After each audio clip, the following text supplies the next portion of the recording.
نقطة الدائرة الوجود صاحب لواء الحمد والمقام المحمود مولانا ومولى الثقلين جد الحسن والحسين عني أبي القاسم محمد.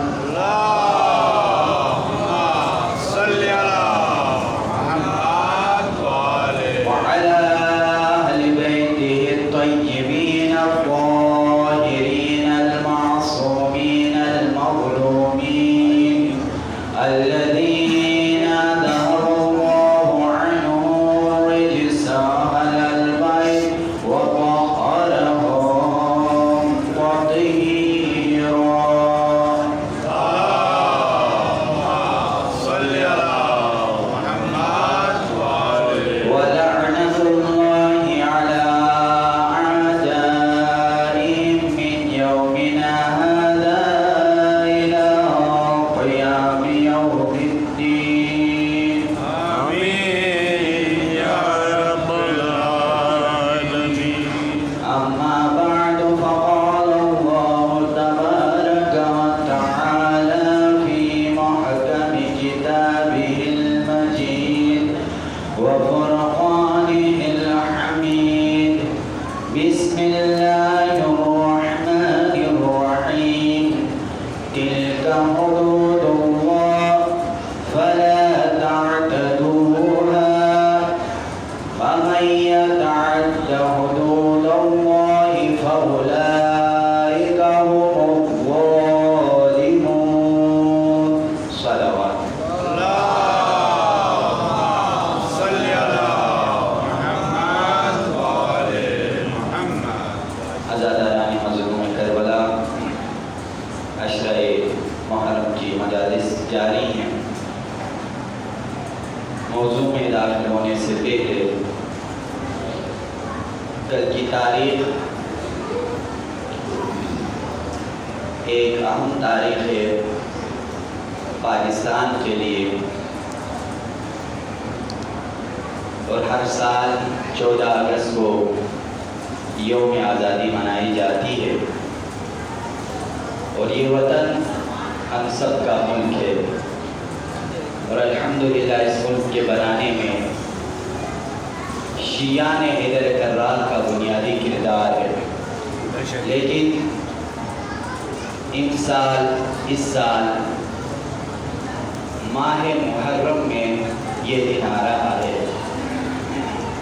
ماہ محرم کا ایک تقدس ہے، ایک عظمت ہے. یہ وہ مہینہ ہے جس کے اندر زمین بھی روئی ہے، آسمان بھی رویا ہے، رسول خدا بھی روئے ہیں. رسول کو تو سب مسلمان مانتے ہیں. اس رسول کے نواسے کے غم منانے میں سارے لوگ مصروف عمل تھے. تو وہ پروگرامات جو معمول کے مطابق ہر سال چلتے تھے، ان پروگرامات سے ہم سب کو اجتناب کرنا چاہیے.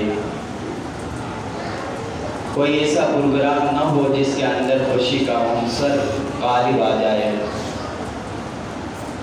کیونکہ یہ اجر رسالت ہے اہل بیت سے محبت رکھنا.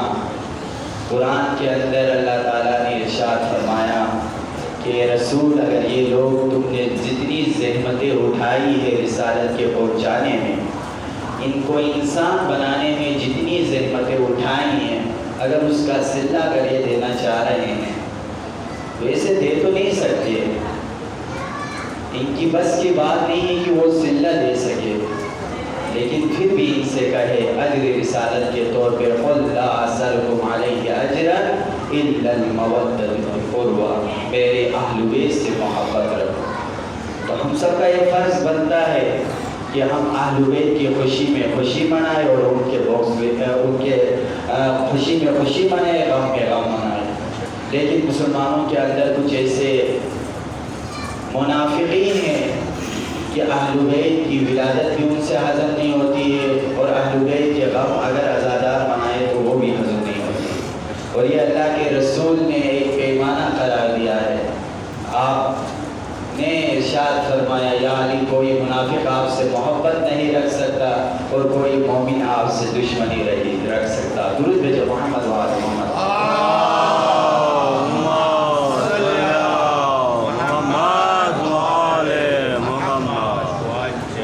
ہماری گفتگو ہو رہی ہے قرآن اور معاشرہ سازی کے عنوان سے.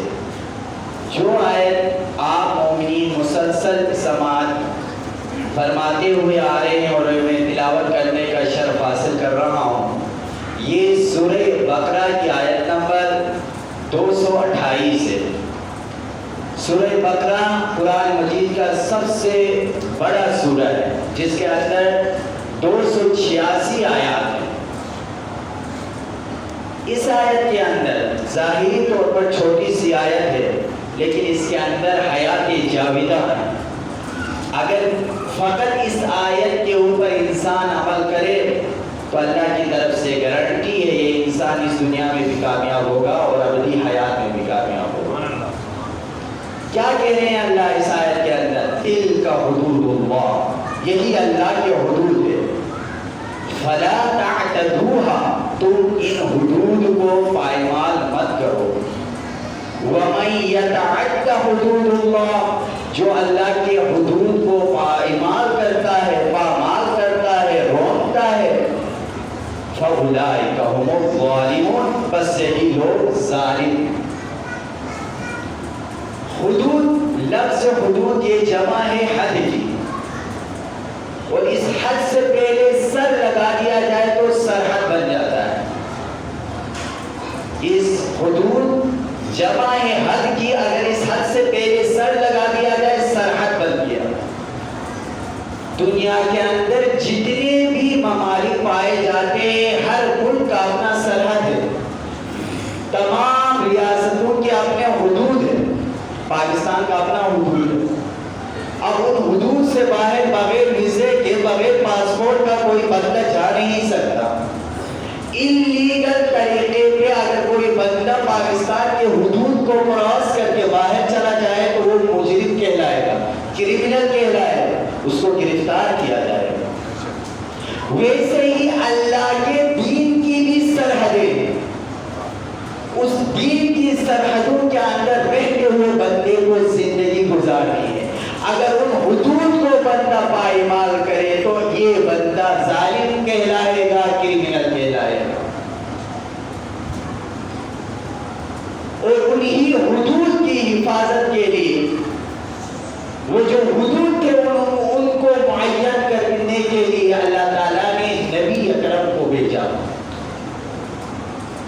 پیغمبر اسلام نے معاشرہ سازی کی.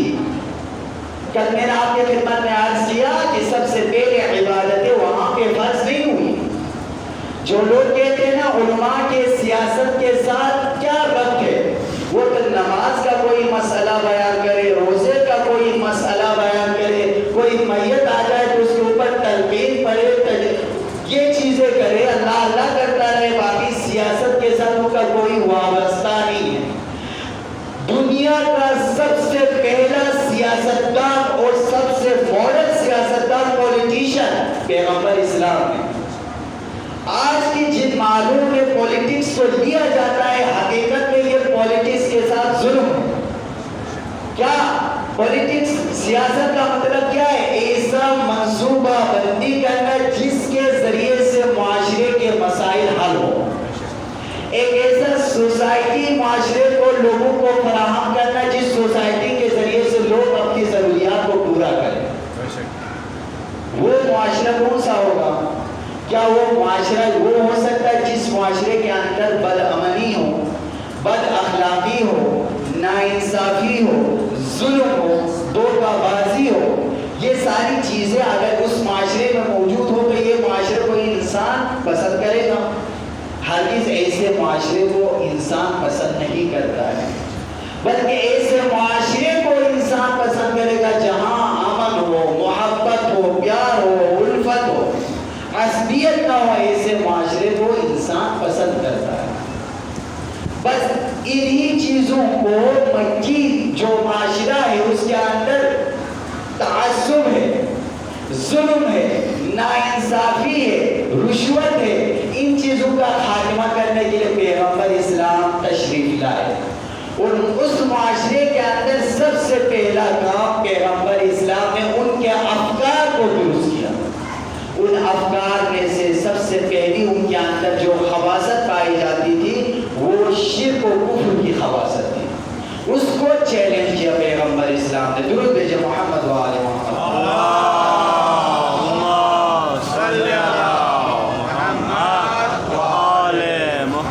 پیغمبر نے فرمایا قولوا لا الہ الا اللہ تفلحوا, لا الہ الا اللہ بولو, ایک اللہ کو مانو تاکہ تم فلاح پا جاؤ. اب توحید کا پرچار کرنا ہے. اس کے کیا فوائد ہیں, اس کے کیا اثرات ہیں؟ سب سے پہلے توحید کو سمجھیے. جب مشرکین نے کہا کہ آپ کا خدا کیسا ہے تو پیغمبر اسلام خاموش بیٹھے. اللہ کی طرف سے وحی آئی, قل هو اللہ احد اللہ الصمد لم یلد ولم یولد ولم یکن له کفوا احد. اس سورے کے اندر خالص توحید کو بیان کیا گیا ہے, اسی لیے اس سورے کو سورہ اخلاص بھی کہا جاتا ہے. خالص توحید ان سے کہے قل هو اللہ احد, کہ وہ اللہ اکیلا ہے. ایک ہوتا ہے احد, ایک ہوتا ہے واحد. واحد کے مقابلے میں کثرت ہو سکتا ہے 1 2 3 4, لیکن احد کے مقابلے میں کثرت نہیں ہو سکتا ہے. وہ اللہ اکیلا ہے, وہ تخلیق میں بھی اکیلا ہے اور تدبیر کائنات چلانے میں بھی اکیلا ہے. اور توحید کے مختلف درجے ہیں. ایک کو کہا جاتا ہے توحید ذاتی, یعنی خدا کی ذات میں کوئی شریک نہیں ہے. ایک ہے توحید فعلی, خدا کے یا فعل میں کوئی شریک نہیں ہے. کائنات کے نظام کو چلا رہا ہے خدا اکیلا, اس نظام کے چلانے میں خدا کے ساتھ کوئی شریک نہیں ہے. توحید صفاتی, ایک توحید صفاتی, یعنی خدا اپنی صفات سے جدا نہیں ہے. جیسے انسان ہوتا ہے, صفت الگ چیز ہے, انسان الگ چیز ہے. بعد میں وہ صفت انسان اگر اپنا لے تو اس کی یعنی اس انسان کے ساتھ اس کا حصہ و جز بن جاتا ہے. مثال کے طور پر اگر ایک انسان ہے جاہل ہے, اگر وہ پڑھتا ہے, پڑھ لکھ لیتا ہے تو اس کے ساتھ صفت عالم آئے گا, لیکن وہ علم حاصل نہ کرے تو وہ جاہل کا جاہل رہے گا. لیکن خدا کے ساتھ ایسا نہیں ہے. خدا جب سے ہے تب سے ہی عالم ہے. جیسا ہم کہتے ہیں تو 4 جفت ہے, تو 4 کا مطلب کیا ہے؟ یہ انتہائی حساس گفتگو ہے. غور سے ملاحظہ کیجئے. درود بھیجے محمد و آل محمد.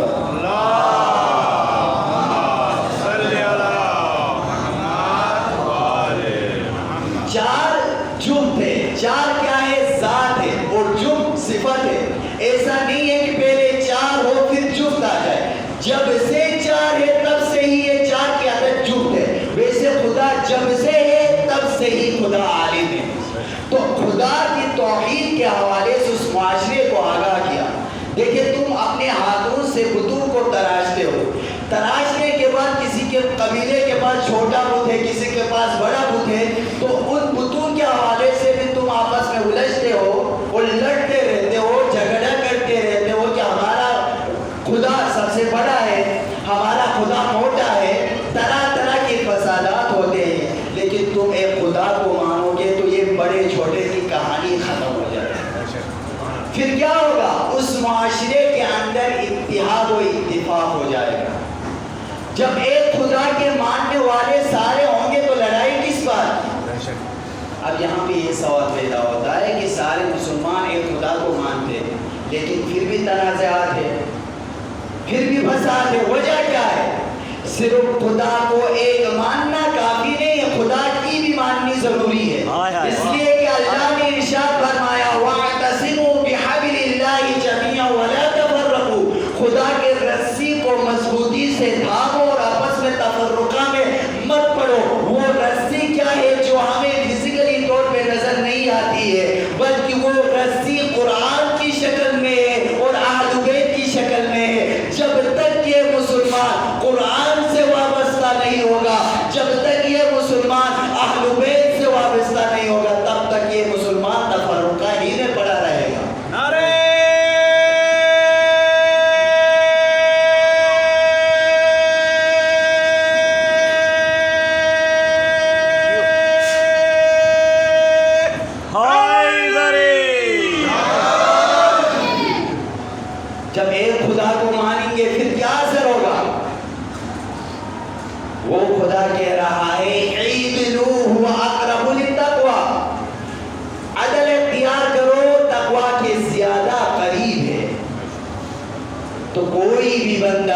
جب توحید پرست ہوگا، اللہ کو ایک ماننے والا ہوگا تو وہ کسی کے ساتھ ناانصافی نہیں کرے گا۔ یہی تو ذات علی میں ہمیں مجسم دکھائی دیتی ہے۔ علی فرماتے ہیں اگر 7 اقلیم 7 ریاستوں کی بادشاہی مجھے دے دی جائے اور مجھ سے کہا جائے چونٹی کے منہ سے دانا دیوانہ چھین لو، تو خدا کی قسم 7 ریاستوں کی اس ریاست کی جو حکمرانی ہے اقتدار کو ٹھکرا دوں گا، لیکن میں کبھی بھی چونٹی کے منہ سے وہ دانا ظلم کے ذریعے سے میں حاصل نہیں کر سکتا۔ یہ کس وجہ سے ہے؟ یہ علی کی وہ ایمان ہے جو اللہ پر رکھتا ہے، توحید پرستی کی وجہ سے۔ جب اللہ پر ایمان ہو تو معاشرے کے اندر کبھی بھی ناانصافی نہیں ہوتی، لیکن اللہ پر ایمان ہی نہیں ہے، کوئی خدا کو مانتا ہی نہیں ہے، تو اس کو بھلا کیا چیز ہے؟ عدل کہتے ہی کسے؟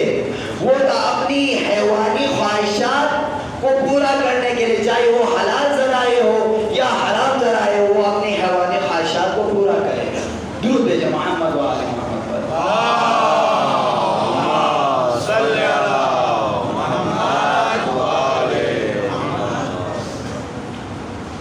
اور پھر اس توحید کا ایک اثر کیا ہوگا؟ توحید کا اثر یہ ہوگا کہ ہر بندہ اپنے آپ کو آزاد تصور نہیں کرے گا، بلکہ اس کے اندر احساس بندگی آ جائے گی۔ وہ یہ سوچنے لگے گا کائنات میں آیا ہوں تو میں بندہ آزاد نہیں ہوں، بلکہ میرے اوپر میرا ایک مالک ہے، میرا آقا ہے، اس کے ماتحت مجھے زندگی بسر کرنی ہے اور اس ہی کے حضور میں مجھے حاضری دینی ہے، اور دنیا میں جو بھی عمل میں بجا رہا ہوں اس کا حساب میرے رب کے پاس میرا ہونا ہے۔ تو یہ بندہ اپنے آپ کو معصیت سے بچائے گا اور عمل صالح کو بجا لائے گا۔ لیکن اگر کوئی بندہ توحید کو مانتا ہی نہیں، مادی پرست ہے، تو کبھی بھی یہ نہیں سوچے گا، وہ تو سوچے گا میری دنیا بن جائے، میرے پاس اچھا سا بنگلہ ہو، میرے پاس اچھی سی گاڑی ہو، میرے پاس اچھی سی عورت ہو۔ وہ یہ نہیں دیکھے گا کہ حلال کے ذریعے سے گاڑی آ جائے، حرام کے ذریعے سے آ جائے، بنگلہ اپنا یا بیرون کا ہے، وہ عورت یعنی حلال ذریعے سے لایا ہے یا حرام ذریعے سے لایا ہے، بلکہ وہ اپنی جسمانی خواہش کو پورا کرے گا۔ تو پھر وہ معاشرہ کیا بنے گا؟ جنگل کا معاشرہ بنے گا۔ لیکن جہاں پہ توحید پرست معاشرہ ہو، اس معاشرے کے اندر اس قسم کی چیزیں پیدا نہیں ہوں گی۔ درود بھیجو محمد و آل محمد پر۔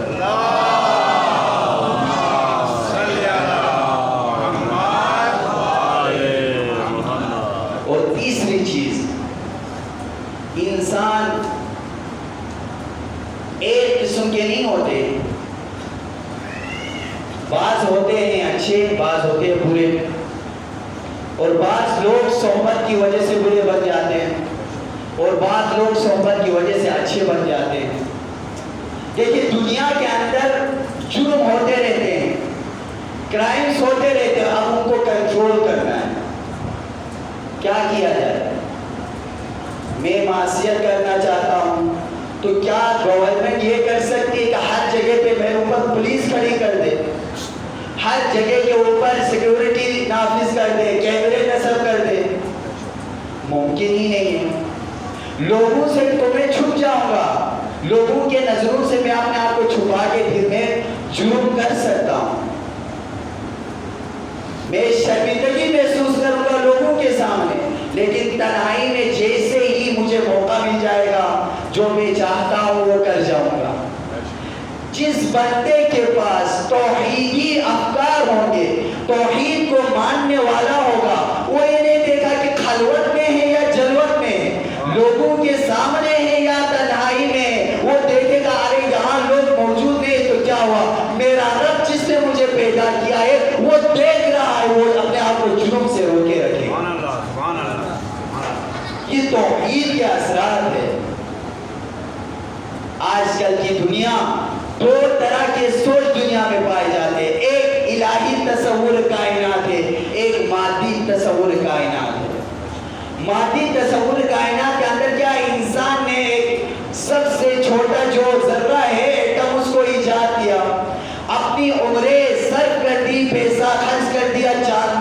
گزرا، چاند پہ پہنچا، چاند کے حوالے سے اس کے وجود کے حوالے سے کاز اینڈ ایفیکٹ علم و اسباب کا اس نے مطالعہ کیا، وہ سمندروں کے تہوں کے اندر روٹزنی کی مختلف قسم کی چیزوں کو دریافت کیا، ہر چیز کے حوالے سے انسان تگ و دو میں ہے، سائنسدان سائنٹسٹ اس تگ و دو میں ہے کہ یہ چیز بنی کیسی ہے، لیکن یہ کبھی نہیں دیکھتا ہے کہ اس چیز کو بنانے والی ذات کون سی ہے۔ بھائی ایک انسان کو جب، ایک سائنسدان کو ساری چیزیں جب نظر آتی ہیں تو خدا کیوں نظر نہیں آتا؟ اس کے لیے مفکرین مفسرین فرماتے ہیں خدا اس سائنسدان کو نظر آتا ہے، یہ مادی جو سوچ رکھنے والے ہیں ان کو بھی خدا نظر آتا ہے۔ اگر یہ خدا کا اقرار کرے تو پھر یہ اپنی جو حیوانی شہوات ہیں ان کو پورا نہیں کر سکتے، اسی لیے خدا کا اقرار نہیں کرتے۔ اب خدا کو مانیں گے تو جو دنیا میں جو کچھ ہو رہا ہے، سینٹر آف دی یونیورسز اور ہیومن بینگ جو کہا جاتا ہے، اس کائنات کا مرکز انسان ہے۔ انسان جس طرح چاہے جیسے چاہے رہ سکتا ہے، یا اپنے لیے اس دنیا کو جنت بنائے، باقی جنت کا کوئی کانسیپٹ ہے ہی نہیں، نظریہ ہے ہی نہیں۔ جتنی لذتیں اٹھا سکتا ہے یہ انسان لذتیں اٹھا سکتا ہے، یہ انسان کا نظریہ ہے۔ اب اس نظریہ، یہ نظریہ کب جائے گا؟ کب؟ جب یہ اللہ وحدہ لا شریک کا اقرار کرے گا، اس لیے یہ اقرار نہیں کرتا۔ درود بھیجے محمد و آل محمد۔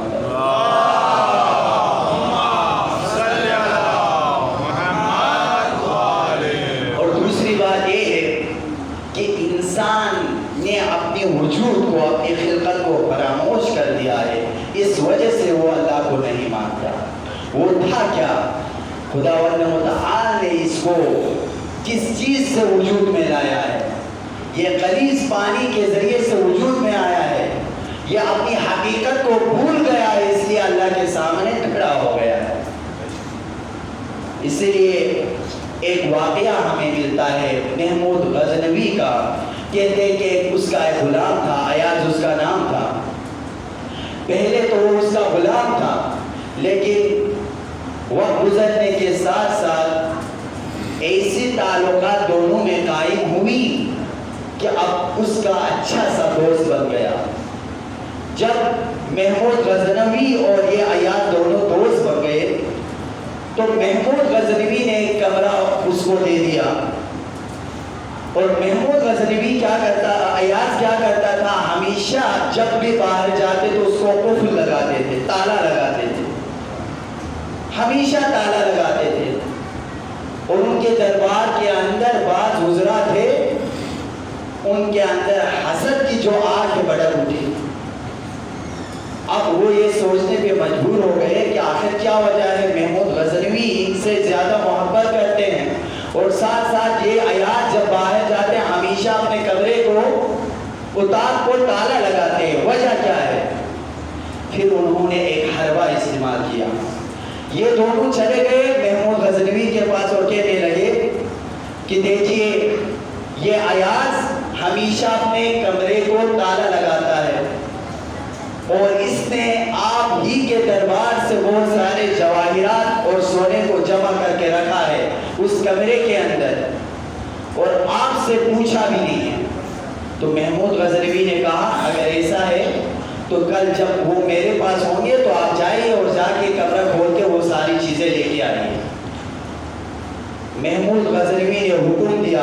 اگلے روز جب ایاز محمود غزنوی کے پاس تھا تو یہ دونوں وزراء چلے جاتے ہیں، جا کے کمرے کو کھولا تو اندر کچھ بھی نظر نہیں آیا، ایک جوڑا جوتا ہے، اس کے ساتھ ایک جوڑا لباس ہے۔ پھر انہوں نے کہا ایسا نہیں ہو سکتا کہ یہ ہمیشہ کمرے کو بند کر دے اور اندر کچھ ہو بھی نہ ہو، یہ ممکن ہی نہیں۔ زمین کی کھدائی کی جائے، ہو سکتا ہے اس نے زمین کے اندر دفن کر دی ہو خزانے کو، زمین کی کھدائی کرتے ہیں وہاں سے بھی کچھ نہیں نکلتا ہے۔ اب شرم کے مارے واپس پلٹ کے آتے ہیں، آگے کہنے لگتے انتہائی شرمندگی کی حالت میں معذرت چاہتے ہیں۔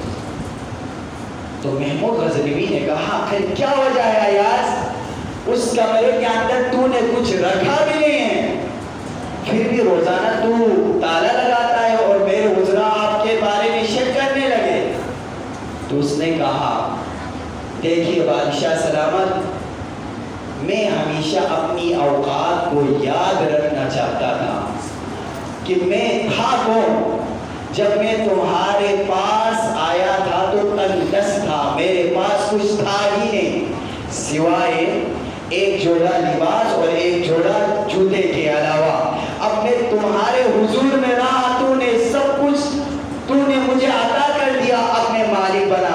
اتنا کمال اور منصب اور مال و دولت میرے آنے کے بعد میں اپنی حقیقی جو مقام و منصب ہے اس کو بھول نہ جاؤں، اس لیے میں نے کمرے کو تالا لگایا۔ سبحان اللہ، بر محمد وآل محمد صلوات صلی اللہ محمد وآل محمد۔ انسان بس ہمیں بھی یہ درس ملتا ہے، اگر کوئی کسی کو اقتدار ملا ہے کہ کوئی بندہ اگر اچھے سے پوسٹ پہ چلا گیا ہے تو اپنی حقیقت کو نہ بھولے۔ وہ تھا کون، بنایا کس نے، اس لیول تک لے کے آیا ہے، کس نے اس کو یہ رتبہ، شہرت، عزت عطا کی ہے، اس کو کبھی بھی فراموش نہیں کرنا ہے۔ آج حضرت ہور کے حوالے سے مصائب کے چند جملے عرض کرنے ہیں۔ تو محرم کو جب امام حسین علیہ السلام کا قافلہ عراق پہنچنے سے پہلے، کربلا پہنچنے سے پہلے جب مکے سے نکلا تھا، تو محرم کو یہ قافلہ کربلا پہنچا ہے۔ عراق ہی کے راستے میں 2 منازل گزر گئے، تیسرا منزل آنے والا تھا۔ امام حسین نے حضرت عباس سے کہا، اے عباس، یہاں سے ضرورت سے زیادہ پانی جمع کر لینا، یہ پانی کام آئے گا۔ یہ سننا تھا۔ حضرت عباس نے فرمایا، اے میرے مولا، اے میرے آقا، آگے جو منزل آ رہا ہے وہاں پہ تو پانی موجود ہے، آخر یہ یہاں سے لے جانے کی وجہ کیا ہے؟ تو کہا کہ اس منزل سے تک پہنچنے سے پہلے یہ پانی کام آنے والا ہے۔ آگے بڑے ہی تھے، امام نے اپنے اصحاب سے کہا، دیکھو کوفے کی طرف سے کوئی چیز نظر تو نہیں آ رہی ہے۔ تو اصحاب میں سے ایک نے کہا، ایک شاخ کی سی نظر آ رہی ہے۔ تو میرے مولا نے کہا، یہ شاخ نظر نہیں آ رہی ہے، بلکہ کوفے کی طرف سے ابن زیاد کا لشکر آ رہا ہے۔ یہ لشکر قریب ہوا، ابن کریم نے کیا دیکھا کہ لشکر والے پیاسے ہیں، گھوڑے بھی پیاسے ہیں۔ میرے مولا نے کہا، ان لشکر والوں کو پانی پلا دو اور ان بے زبان جانوروں کو بھی پانی پلا دو۔ یہ 2 محرم سے پہلے کا واقعہ ہے، اور یہی لشکر ہوگا جو 7 محرم سے حسین اور ان کے آل پر پانی بند کر دے گا۔ آج مولا کہہ رہے ہیں کہ لشکر یزید کو بھی پانی پلا دو اور جانوروں کو بھی پانی پلا دو۔ اور آ کے امام حسین کا راستہ روکنا چاہا اور گھوڑے کے لگام میں ہاتھ ڈالا۔ بس یہ منظر حسین نے دیکھنا تھا، کہا، تیری ماں تیرے غم میں روئے، یہ سننا تھا۔ حضرت عمر نے فرمایا، خدا کی قسم ہے حسین، اگر تیری ماں زہرا نہ ہوتی تو کچھ کہتا، مگر کیا کروں، تیری ماں زہرا ہے۔ 7 محرم ہے، 7 محرم کو حسین اور آل حسین کے اوپر پانی بند کر دیا گیا۔ اب العطش کی صدائے بلند ہونے لگی۔ صبح عاشور اور شب عاشور حضرت عمر نے یہ منظر دیکھا، ان کے اندر کی ضمیر جاگنے لگا، کہنے لگا، اے عمر، حسین کو جس مصیبت میں گرفتار کیا ہے اور حسین کے بچوں کو جس مصیبت میں گرفتار کیا ہے، اس کے سبب تو ہی بنے ہو۔ جب تو دنیا سے چلا جائے گا تو محمد عربی کو کیا منہ دکھائے گا، زہرائے مرضیہ کو کیا منہ دکھائے گا۔ بس حضرت عمر نے فیصلہ کیا، اب یزید کے لشکر میں مزید ٹھہر نہیں سکتا۔ فیصلہ کیا، اپنے غلام کو بلایا، اپنے بیٹے کو بلایا، غلام سے کہا، میرے ہاتھ باندھ دو، اس لیے کہ میں مجرم ہوں، اس لیے کہ میں مجرم ہوں۔ ہر چلے ہیں جیسے ہر چلے یہاں سے امام حسین نے حکم دیا، اے علی اکبر، اے عباس، میرا ایک مہمان آ رہا ہے، ان کا استقبال کرے۔ حضرت علی اکبر نے، حضرت قاسم نے، حضرت عباس نے ہر کا استقبال کیا اور آگے امام سے فرمانے لگے، یا امام کیا میری خطا معاف ہو سکتی ہے؟ میرے امام نے فرمایا، تیری ماں نے نام حر رکھا ہے اور تو دنیا میں بھی آزاد ہے اور آخرت میں بھی آزاد ہے۔ بس آنے کے فوراً بعد ہی میرے مولا سے اذن جہاد مانگی اور اس میں اپنے بیٹے کو جانے کی اجازت طلب فرمائی۔ بیٹے کو میدان کارزار جانے کی اجازت ملی، بیٹا گئے میدان میں، ایسی جنگ کی بہت سارے لعینوں کو وصل جہنم کیا، لیکن ایک وقت ایسا بھی آیا عزادارو، خود کا بیٹا گھوڑے کے